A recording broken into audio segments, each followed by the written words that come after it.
Good morning and जय हिंद बच्चों, कैसे हैं आप लोग। आप सबका स्वागत करती हूँ मैं शशि द्विवेदी, आपके अपने चैनल जिसका नाम है शशि की पाठशाला। और बच्चों, आज हम लोग सुनेंगे एक बहुत ही बेहतरीन कहानी जिसका नाम है सीख, जो कि कक्षा 2 के मेधा से ली गई है।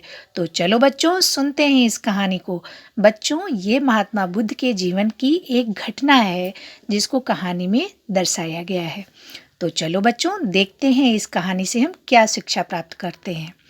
बच्चों, महात्मा बुद्ध के बचपन का नाम सिद्धार्थ था। उनके पिता का नाम शुद्धोधन और माता का नाम महामाया था। उनका पालन पोषण गौतमी, उनकी मौसी ने किया था। बच्चों, वे राजकुमार थे, किंतु उनका मन नहीं लग रहा था। एक दिन वे ज्ञान प्राप्त करने के लिए घर से निकल पड़े। घने जंगलों में उन्होंने खूब तपस्या किया, लेकिन उन्हें ज्ञान की प्राप्ति नहीं हुई। काफी दिनों तक शरीर को कष्ट दिया, भूखे प्यासे भी रहे, फिर भी नहीं ज्ञान प्राप्त हुआ। एक समय ऐसा आया जब वे हताश हो गए। उन्हें अपने आप पर भी विश्वास नहीं हो पा रहा था कि आखिर वे सफल हो भी पाएंगे या नहीं। उसी क्षण महात्मा बुद्ध को प्यास लगी।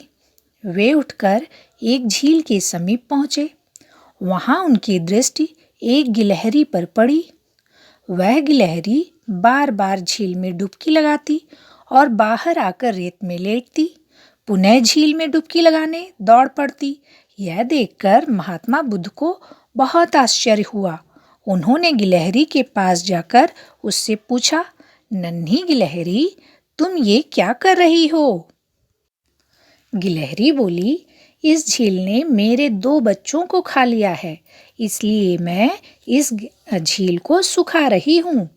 महात्मा बुद्ध को यह सुनकर बहुत आश्चर्य हुआ। उन्होंने उससे फिर पूछा, तुम्हारे इस तरह से करने से क्या यह संभव होगा? क्या झील को तुम सुखा पाओगी? गिलहरी ने कहा, यह मैं नहीं जानती, परंतु जब तक यह सूख नहीं जाएगी मैं प्रयास करती रहूंगी। गिलहरी की बातें सुनकर महात्मा बुद्ध को बहुत आश्चर्य हुआ। वे बोल पड़े, इस जन्म में तो यह संभव नहीं लगता। उनकी बात सुनकर गिलहरी ने कहा, इस प्रकार थोड़ा थोड़ा पानी निकालकर शायद मैं इस झील को सुखा दूंगी, ऐसा मेरा विश्वास है। महात्मा बुद्ध को गिलहरी की बात समझ में आ गई थी। वे समझ गए कि हमें अपनी तपस्या में लगे रहना चाहिए, हमें अपने आप पर विश्वास भी रखना चाहिए, तभी हम सफल हो पाएंगे। तो बच्चों, कैसी लगी कहानी? बहुत अच्छी ना? बच्चों, इस कहानी से हमें क्या शिक्षा मिलती है? जब हम कोई काम शुरू करते हैं तो उसको हमें प्रयास करना चाहिए उसके लिए, और तब तक प्रयास करते रहना चाहिए जब तक वह कार्य पूर्ण ना हो जाए। तो महात्मा बुद्ध जी भी अपनी तपस्या में लीन हो गए और फिर उनको बहुत दिनों बाद उनको ज्ञान प्राप्त हो गया, इसीलिए तो उनको महात्मा बुद्ध कहते हैं। बच्चों, अब इस पाठ से संबंधित कुछ प्रश्नों के आप उत्तर दीजिए। बताइए, महात्मा बुद्ध के बचपन का नाम क्या था? गिलहरी के बच्चे कहाँ डूब गए थे? और बताइए, महात्मा बुद्ध को किसकी बात समझ में आ गई थी? बच्चों, राजकुमार सिद्धार्थ घर से क्यों निकल पड़े?